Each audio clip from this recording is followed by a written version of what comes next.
حضرت عبداللہ ابن مسعود رضی اللہ عنہ سے روایت ہے کہ حضرت محمد صلی اللہ علیہ وآلہ وسلم نے فرمایا، کیا میں تمہیں نہ بتاؤں کہ سخت قبیح چیز کیا ہے؟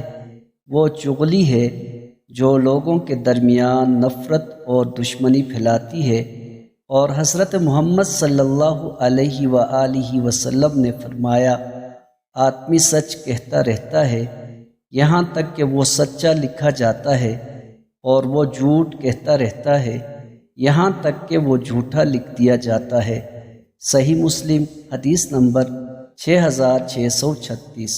حضرت ابو ہریرہ رضی اللہ عنہ سے روایت ہے کہ رسول اللہ صلی اللہ علیہ وآلہ وسلم نے فرمایا کہ اللہ عز و جل نے فرمایا، میں اپنے بندے کے ساتھ وہی معاملہ کرتا ہوں جس کا وہ میرے ساتھ گمان کرتا ہے، اور جب وہ مجھے یاد کرتا ہے تو میں اس کے ساتھ ہوتا ہوں۔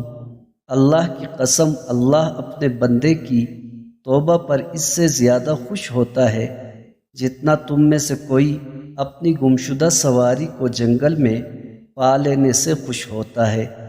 اور جو ایک بالشت میرے قریب ہوتا ہے میں ایک ہاتھ اس کے قریب ہوتا ہوں، اور جو ایک ہاتھ میرے قریب ہوتا ہے میں 2 ہاتھ اس کے قریب ہوتا ہوں، اور جو میری طرف چل کر آتا ہے میری رحمت اس کی طرف دوڑ کر آتی ہے۔